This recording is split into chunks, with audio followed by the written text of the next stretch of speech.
Como Jesús es el nombre de la serie que estamos haciendo para la Pascua, los 40 días antes de la Pascua. Se llama la Cuaresma y usted tal vez se recuerda la primera vez que vio esto. Darth Vader tentando a Skywalker para que viniera al lado oscuro. Ven conmigo, podemos gobernar el universo juntos como padre e hijo. ¡Qué escena tan emocionante! Leí una entrevista con el creador de Star Wars, George Lucas, y él dijo esto. Su inspiración para esta escena fue la tentación de Jesucristo en la Biblia. Dijo que estaba tratando de recapturar las emociones que sintió como niño en una iglesia metodista en Modesto, California, cuando él escuchó por primera vez la historia acerca de la tentación de Jesucristo por Satanás. Y eso fue lo que yo quiero hacer para usted hoy. Quiero decirle la historia y quiero recapturar las emociones, el drama, los sentimientos de lo que estaba en juego aquí en este momento. En esta serie estamos diciendo la historia de Jesucristo antes de la Pascua y estamos viendo cómo Jesucristo era contracultura en muchas formas. Por ejemplo, vino a establecer un nuevo reino, pero no solamente un nuevo reino, sino un nuevo tipo de reino basado en gracia y gentileza, con un nuevo rey que servía a sus súbditos, y Él nos llama a que seamos como Él. Ricky Jenkinson hizo muy buen trabajo diciéndonos la historia la semana pasada, y vamos a seguir con la historia aquí en Lucas 4. Dice, entonces Jesucristo, lleno del Espíritu Santo, regresó del Jordán y fue llevado por el Espíritu hacia el desierto, donde por 40 días fue tentado por el diablo. Le quiero hacer 3 preguntas de este texto hoy. ¿Por qué está esto en la Biblia? ¿Cuáles son las tentaciones? ¿Y qué es lo que sacamos de esto usted y yo? Primero, ¿por qué está esto en la Biblia?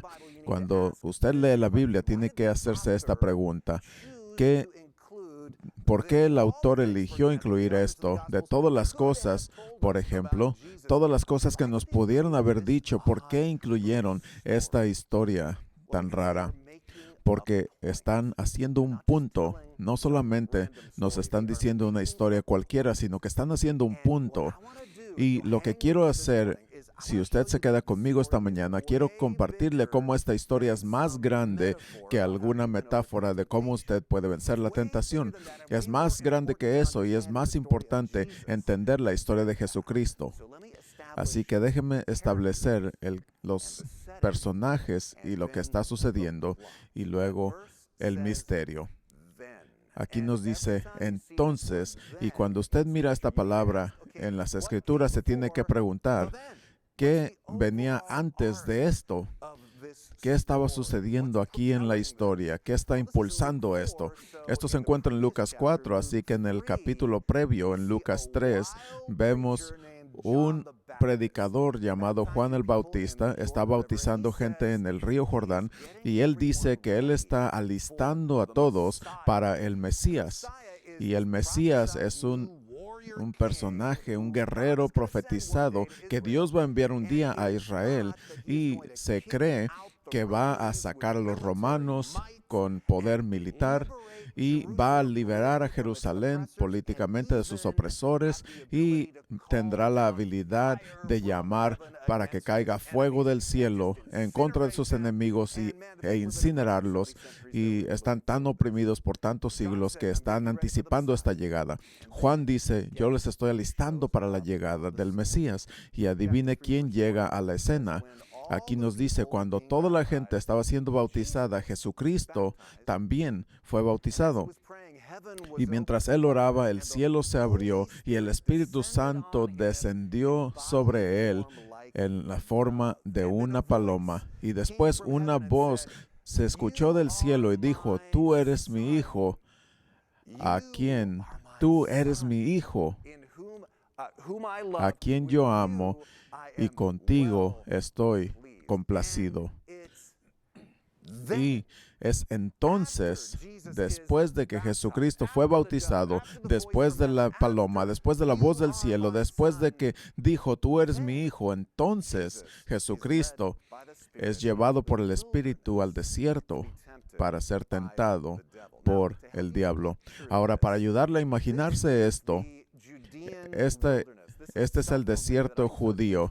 Este es un video que yo tomé en el 2019 cuando estaba pasando por ahí. Lo tomé desde la ventana del autobús y usted puede ver que se parece mucho al Death Valley aquí en California. Está muy por debajo del nivel del mar. Aquí las temperaturas pueden llegar a 125 grados y es aquí, nos dice la Biblia, donde fue tentado Jesucristo por el diablo. Ahora, cuando leemos esta palabra, hay algunas cosas erróneas que podemos tener de esto como personas en el siglo XXI. Esta palabra no significa un personaje rojo que tiene alas y tiene cuernos y una cola. Eso es mitología, eso es Hollywood, eso no es la Biblia. La palabra del diablo en griego, diabolos, significa el engañador, el acusador, el mentiroso. Es esa voz que acusa. Dios no te ama, nunca vas a hacerla, tal vez ni siquiera eres salvo. O si tratas esto, yo sé que dicen que no lo hagas, pero no te vas a lastimar, hazlo. Así que si usted escucha todas estas acusaciones, mentiras, condenaciones, ese es el diablo, el acusador. Pero ¿cuál es el punto de todo esto? ¿Por qué está esto en la Biblia? La historia aquí está para explicar por qué Jesucristo era diferente de lo que se esperaba. Recuerde, esto es algo muy grande para entender en esta historia. La expectativa era que el Mesías iba a gobernar desde el trono, iba a sacar a los romanos, y iba a sacar al César, iba a sacar a todos los más fuertes, pero no sucedió así en el ministerio de Cristo. Él no gobernó desde un trono, Él murió en una cruz. Ahora Jesucristo un día regresará en gloria para gobernar visiblemente sobre todos los reinos de esta tierra, nos dice la Biblia. Pero para llegar ahí hay sacrificio. Y esta historia está aquí en el principio del ministerio de Jesucristo para darnos una probadita de lo radical que es Jesucristo y de cómo va a ser de radical. Y aquí es donde usted entra también. La historia está para advertirnos a sus seguidores acerca de las mismas tentaciones, porque escuche, todos los días, usted y yo, a usted y a mí se nos ofrece las mismas tentaciones. Irónicamente, la mayoría de los cristianos no estamos listos para esto. Pensamos de otras tentaciones, pero no estas, y estas son las más destructivas. Así que, ¿cuáles son estas tentaciones? ¿De qué se tratan estas tentaciones? En realidad son tentaciones de la misma cosa. La tentación general es tener buenas metas y llegar ahí en formas malas. Todas estas tentaciones tienen esto en común. Aquí está, hemos comenzado a mirar lo que está sucediendo, los personajes, el contexto. Ahora vamos a entrar a la acción. Versículo 2 nos dice, Jesucristo no comió nada durante esos 40 días y cuando habían pasado, Él tenía hambre. Ahora, tal vez eso es lo más obvio de la Biblia. Tenía hambre, claro. ¿Por qué incluye Lucas esto? ¿Por qué? Porque quiere que sepamos que Jesucristo era humano. Y en este punto Jesucristo está débil, es tan humano como usted y yo, está tan débil como usted y yo estaríamos si hubiéramos estado en el desierto, sin cobija, sin comida. En otras palabras, está muy vulnerable. Cuando el diablo viene y le dice, si eres el Hijo de Dios, y mire lo que está haciendo con esta oración aquí. ¿Lo puede ver? ¿Recuerda el contexto? Se está refiriendo a lo que la voz del cielo había dicho de Jesucristo en su bautismo. Este es mi Hijo. Y el diablo dice, si eso es verdad, dile a esta piedra que se convierta en pan. Lo que está haciendo es tentar a Jesucristo para que use su poder para beneficiarse a sí mismo. Pero Jesucristo le responde, está escrito, y cualquier vez que él dice eso, significa que está hablando de las Escrituras. Dice, escrito está, el hombre no vivirá solamente de pan. ¿De qué se trata eso? Aquí Jesucristo está hablando de Deuteronomio capítulo 8, y esta es la gran historia donde Dios provee el maná del cielo para alimentar a su pueblo, y Dios les está enseñando, más que enseñarles, más que alimentarles, les está enseñando a que dependan de Él. Y en esto, en Deuteronomio les dice, no se trata del pan, se trata acerca de confiar en aquel que suple el pan. Se trata de confiar en que el Señor va a proveer a su manera y a su tiempo.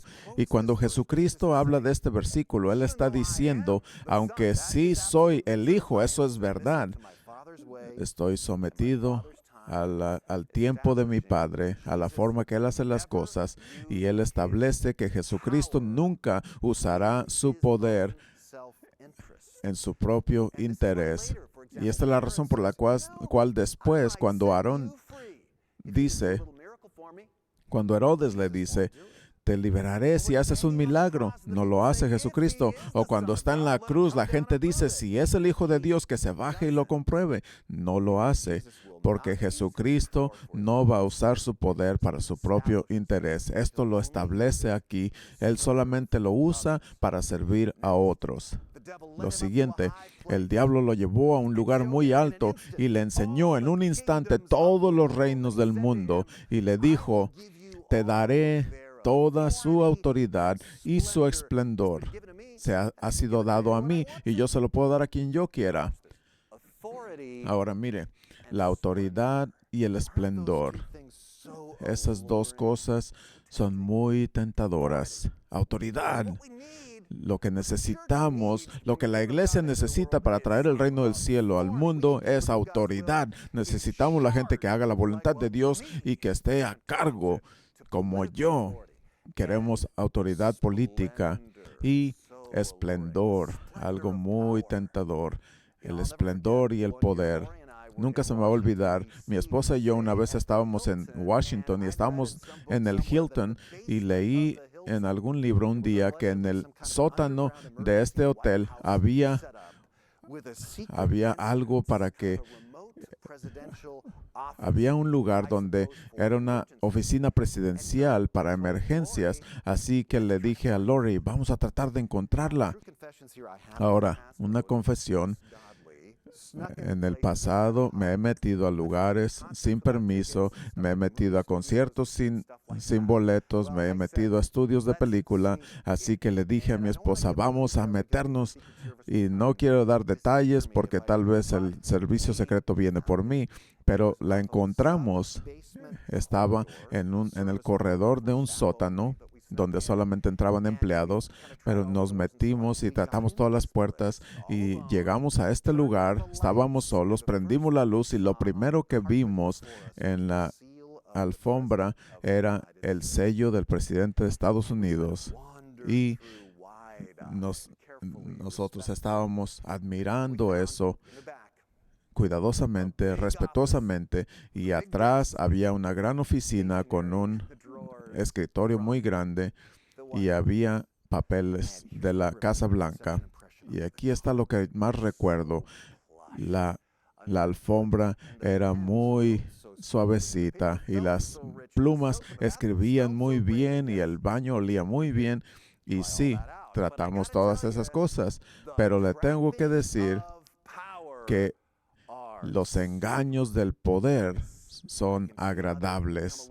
Puedo ver cómo eso puede ser muy tentador. Y en ese entonces también imagínese este esplendor que estaba siendo mostrado a este hombre que apenas sobrevivía el desierto. Y el diablo le dice, si me adoras, todo esto será tuyo.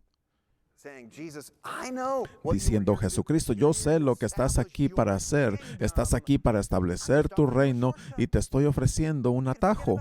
Puedes olvidarte de la cruz. Te estoy ofreciendo la corona Nada más tienes que adorarme a mí. Es un precio muy pequeño por una gran meta. La tentación era alcanzar una meta bíblica por una forma que era diabólica. Y esta es una tentación que todos nosotros enfrentaremos algún día. Los padres la enfrentarán, los líderes de negocios en las escuelas, comunidad, los pastores. Imagínense lo que podría ser si puede llegar de esta forma que no es de Dios. Y Jesucristo contestó, escrito está, adora al Señor tu Dios y sírvele solo a Él. Está llegando al centro de la tentación, la idolatría. Muy fácilmente idolatramos el poder. Y esta tentación está estableciendo que Jesucristo nunca va a tomar poder político en la tierra para avanzar su reino. Eso no significa que la política es mala. Estoy agradecido por los cristianos que tienen carreras en la política, pero esto nos dice que el avance del reino no es primordialmente ni necesariamente por los reinos de los hombres. Y esto nos ayuda a explicar por qué después, cuando la gente quiere venir y hacer a Jesucristo rey, Él se rehúsa y se escapa. Ahora, el versículo 9 nos da otro misterio. El diablo lo llevó a Jerusalén y lo paró en el templo más alto. Imagínese esto, aún hoy, cuando usted mira hacia arriba, al punto más alto del templo en Jerusalén, te marea, pero en esos días estaba aún más alto. Le quiero enseñar un modelo de cómo se miraba el templo. El historiador Josefo dijo que el punto más alto estaba a 450 pies por arriba del valle. Eso es más alto que el edificio San Francis en San Francisco. Y siempre había una multitud ahí porque iban para las celebraciones del templo. Y le dice, si tú eres el Hijo de Dios, arrójate a ti mismo hacia abajo, porque está escrito. Ahora el diablo también habla de la Biblia. Le dice, ok, yo también puedo hacer eso. Te voy a mencionar las Escrituras. Él le ordenará a sus ángeles concerniente a ti que te cuiden cuidadosamente. Te levantarán con sus manos para que no golpees tu pie contra una roca. Él está diciendo, Dios va a cuidar al Mesías, ¿verdad? Que no eres el Mesías, que no crees la Biblia. Dios promete cuidarte. Así que brinca y vas a flotar hacia abajo. Y todos aquí en la nación será sorprendido y no tendrán otra opción más que creer. Pero una vez más, sígame aquí. Esto establece cómo Jesucristo es diferente. Jesucristo nunca va a hacer cosas para que la gente crea en Él nomás. No va a hacer milagros de supernovas para que todo el mundo automáticamente lo adore como Superman. No, Él se encarnó como un hombre normal, como humano, precisamente para que se pudiera revelar como humano, para que la gente conociera su corazón y lo vieran con niños y con leprosos y con prostitutas y extorsionadores, y lo miren con personas en sus fiestas y siendo amigos con ellos y dándoles perdón e impartiendo un nuevo sentir de misión, no condenándolos sino redimiéndolos. En otras palabras, Jesucristo vino a revelar el corazón de Dios para poder ganar nuestros corazones. Jesucristo hace conversiones, no coerciones. Y Jesucristo le está diciendo, no voy a flotar aquí en Jerusalén nada más para que la gente crea en mí. Jesucristo dijo, se ha dicho, no tientes al Señor tu Dios. Y está hablando de Deuteronomio una vez más, donde la nación de Israel le dice a Moisés, somos los elegidos, ¿verdad? Así que Dios va a hacer lo que nosotros quieramos. Y Moisés les dice, sí, Dios los eligió y Dios los ama y Dios los redimió, pero ustedes no pueden manipular a Dios. Y el texto nos dice que cuando el diablo terminó todas sus tentaciones, lo dejó hasta un tiempo oportuno. Eso significa que esto solamente fue el round número 1. Las mismas tentaciones se le van a ofrecer otra vez y otra vez. Y quiero enseñarle el round número 2 en unos momentos. Pero primero, ¿qué es lo que sacamos de esto, usted y yo? Déjeme contestar esa pregunta con otra pregunta. Esto es de Andy Stanley, de quien recibí mucho material para esto. Él hace esta pregunta: ¿por qué la gente, cuando recibe poder, se inclina tanto a salirse del riel? Moralmente, éticamente, financieramente. En otras palabras, ¿de dónde viene el hostigamiento, la arrogancia? Déjeme hacerle una pregunta más incómoda. ¿Por qué el cristianismo, cuando obtiene poder, está tan inclinado a salirse del riel de la misma manera? En otras palabras, ¿por qué las cruzadas? ¿Por qué las inquisiciones? ¿Por qué las injusticias que se han hecho con los misioneros? ¿Por qué Jim Jones? ¿Por qué David Crush? ¿Por qué el padre Riker aquí en las montañas de Santa Cruz, cuando tuvo un escuadrón para golpear a la gente que se iba de su culto? ¿Por qué será que cosas así suceden y siguen sucediendo? La Biblia nos dice que esto sucede porque nosotros cedemos a estas mismas tentaciones satánicas, al poder y al interés propio. Y esta es la razón por cual ahora más que nunca necesitamos que buscar el reino de Dios como Jesucristo lo enseñó. Necesitamos buscar un diferente tipo de liderazgo, un diferente tipo de reino, donde el poder es para el beneficio de los que no tienen poder. Nadie había escuchado algo así anteriormente, en lo que un rey rinde su vida por sus súbditos. Tal vez usted está aquí con nosotros hoy y usted tiene sus dudas, francamente, acerca de si Jesucristo era o no el Hijo de Dios, si usted cree 100% a la Biblia, y le quiero sugerir que usted siga considerando seguir a Jesucristo, porque especialmente si usted está cansado del hostigamiento de los líderes, Jesucristo es la alternativa a todo eso. Usted tal vez dice, ¿qué tal de todos esos cultos que acabas de mencionar? Eso es lo que sacamos nosotros los cristianos. Esa es la gran idea de toda esta historia. Por favor, no se lo pierda. Aquí está. Tengo que hacer la obra de Dios a la manera de Dios. Usted ha visto esto en esta serie 3 veces en 3 semanas. Tengo que hacer la obra de Dios a la manera de Dios. Hay mal en el mundo, no hay pregunta de eso. La pregunta es, ¿cómo lo encontramos? ¿Cómo lo peleamos? Peleamos amando a nuestros enemigos. Peleamos poniendo la otra mejilla.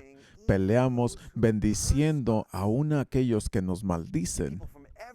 Y la gente de todas partes de la política necesitan adueñarse de esto. Como dijo Martin Luther King Jr., siempre asegúrate de pelear en contra de los métodos cristianos y las armas cristianas. Al presionar por justicia, asegúrate de tener dignidad y disciplina y usar solamente el arma del amor. Si la iglesia de hoy no recaptura el espíritu sacrificial de la iglesia primitiva, el espíritu de voltear la otra mejilla, de servir, perderá su autenticidad y será descartado como irrelevante. Es algo muy verdadero. Ahora, para ser justos, esto es algo difícil. Fue algo difícil aún para la gente que vivió y sirvió con Jesucristo. Fue difícil aún para los discípulos de Jesucristo. De hecho, una vez, al final de su ministerio, los discípulos están peleando uno con otro y están diciendo, sí, te hemos escuchado hablar de amor, pero nosotros sabemos cómo opera el mundo. y dijeron, Señor, en esta hora finalmente vas a restaurar el reino y vas a ponerte en el trono. Ahora es la hora de que rueden las cabezas, de que caiga fuego del cielo. Y nosotros vamos a sentarnos en mini tronos contigo para poder ver todo lo que está sucediendo y cómo golpeas a todo mundo. Todavía no puede entender el hecho de que Jesucristo vino a introducir un nuevo tipo de reino. Y Jesucristo dice, escuchen, ustedes saben que aquellos que se consideran líderes de los gentiles se enseñorean sobre ellos, los hostigan, tienen una autoridad de hostigamiento, pero no será así con ustedes. Nosotros no vamos a hacer las cosas como el mundo. Yo sé que es todo lo que miran, les dice. Yo sé que piensan que es la manera que el mundo opera, pero aquel que quiera ser grandioso entre ustedes deberá ser un siervo. Así que mi esposa y yo estábamos hablando de este versículo esta semana al hablar del sermón, y Lori me dijo, ¿por qué cuando miras a la historia del cristianismo no miras esto? Y dijo, debe significar que nosotros no creemos que esto es verdad. Debe significar que nosotros no creemos lo que dijo Jesucristo. Debemos creer que el ser siervo nos va a hacer un tapete y el diablo ganará. Así que en vez de eso, en pánico, nosotros queremos dominancia en vez de devoción. Y Satanás se ríe. Porque esas mismas tentaciones a las cuales Jesucristo les dijo que no, muchas veces en la historia los cristianos han dicho, sí, apúntame en eso. ¿Quieres decir que puedo tener poder y que puedo convencer a la gente para que crea y se comporte? ¿Dónde me apunto?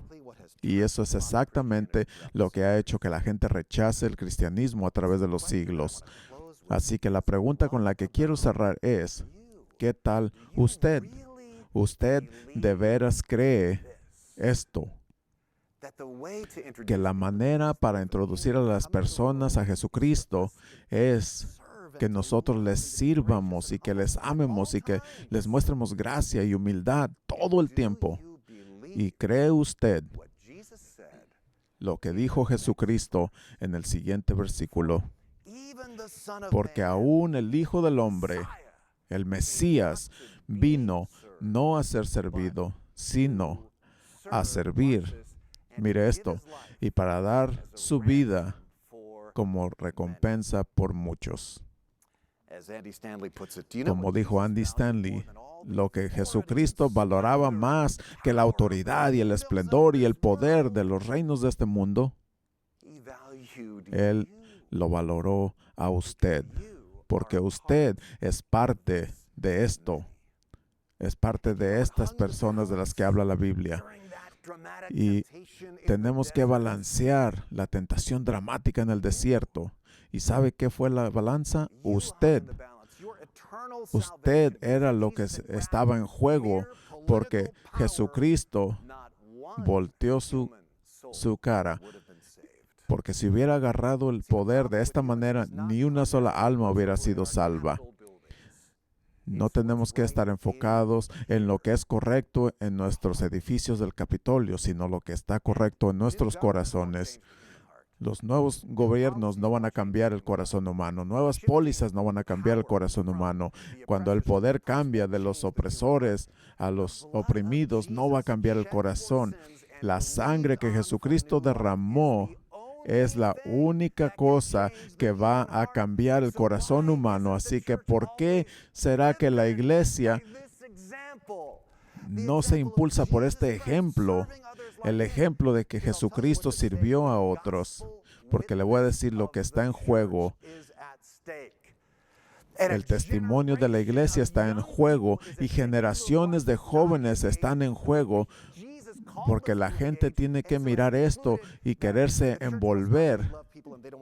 Y la gente está concluyendo que la iglesia no ama a la gente, así que no quiero ser parte de ello. Aquí está lo que está en juego ahorita. El mundo está lastimado ahorita. Y eso significa que este es nuestro momento para ser el tipo de gente que Jesucristo nos llamó a ser, por las cuales Jesucristo dio su vida. Así que seamos eso. No busquemos autoridad y esplendor y dominancia como todos los otros reinos de este mundo. Seamos algo auténticamente, totalmente, sorpresivamente diferente. Seamos una alternativa a la cultura del mundo. Seamos una luz en la oscuridad. Seamos una ciudad en la montaña. Seamos un reino no de dominancia, sino de servidumbre. Seamos un pueblo como Jesucristo. Y nosotros vamos a atraer a la gente hacia Él. Padre, ayúdanos a darnos cuenta de que tienes una misión para cada uno de nosotros hoy, pero también tienes una manera de la cual tú quieres que hagamos tu obra. Así que ayúdanos a ser líderes en nuestra familia, en nuestros vecindarios, nuestras ciudades, nuestras iglesias, para dirigir como tú dirigiste, como siervos. Y Señor, yo creo que hay algunas personas que están viendo esto ahorita y quieren decir, sí, yo quiero seguirte, Jesucristo, a ese nuevo reino. Que tu gracia entre en mí y seas mi rey. Perdóname y dame poder para ser como tú. Amén.